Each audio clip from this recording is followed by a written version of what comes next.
According to the United Nations Children's Fund, UNICEF, children are the most vulnerable when conflict or disaster causes the collapse of essential services such as healthcare, and unless the international community takes urgent action to protect and provide life-saving assistance to them, they face an increasingly bleak future.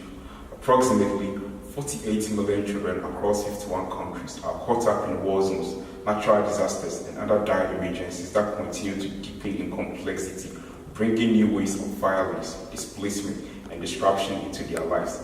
With crisis threatening the immediate survival and long-term future of young children and young people on a catastrophic scale, children simply cannot wait for wars to be brought to an end, telling from the gloomy pictures that come in from countries like the Democratic Republic of Congo, Iraq, South Sudan, Syria, Yemen, and the Central African Republic.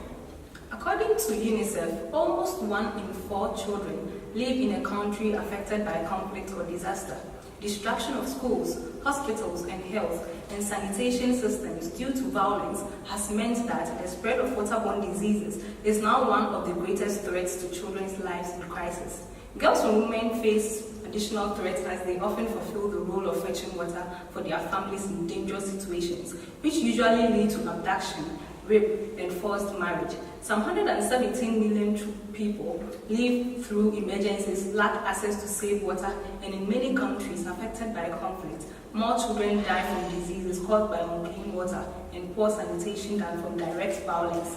Without access to safe water and sanitation, children fall ill and are often unable to be treated as hospitals and healthcare centers either do not function or are overcrowded. The threat is even greater as millions of children face life-threatening levels of malnutrition, making them more susceptible to waterborne diseases like cholera, creating a vicious cycle of undernutrition and disease.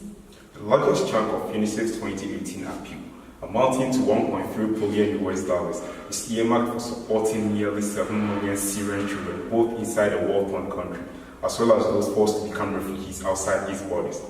Globally, the UN agency aims to reach 35.7 million people with access to safe water, 8.9 million children with formal or non-formal education, 10 million children with immunization against measles, 3.9 million children with psychological support, and 4.2 million children with treatment for severe acute malnutrition.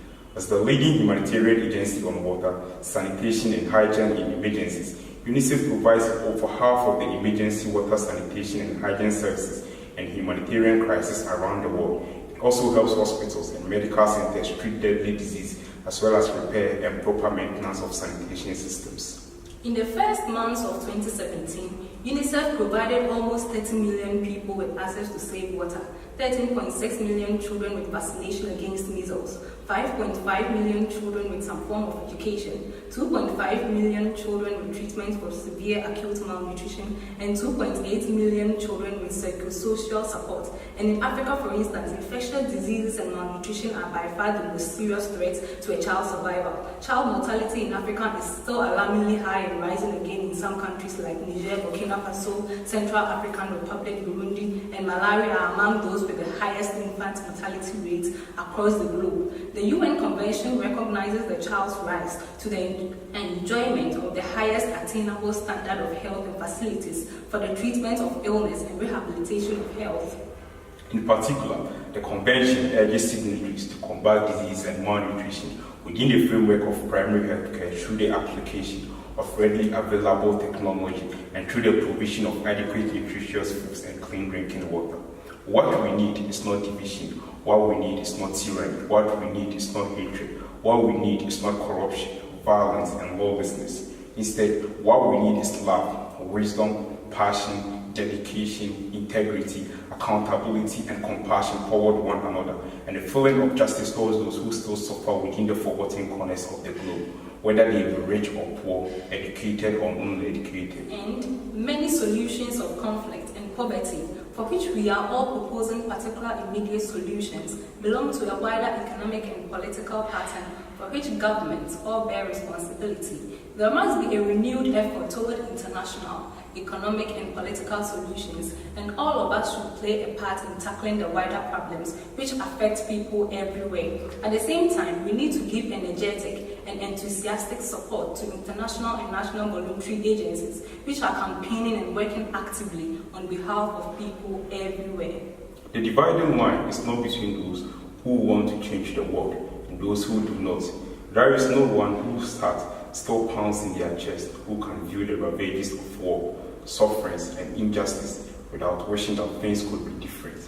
The dividing line, then, is between those warriors of hope who believe that a new world is both possible and necessary, and the many who have given up in abundant discipline to the lures of cynicism, distraction, or despair. Here at Eisenhower Global Public Square, we believe in dreams. We believe in the power of a vision to vanquish fear, and in the promise of a better world where all can be free and inspired to be the best they can be. In a gentle way, every great citizen alike can shake the world. That is the spirit behind the initiative, Empowered Lives, Resilient Nations. Thank you.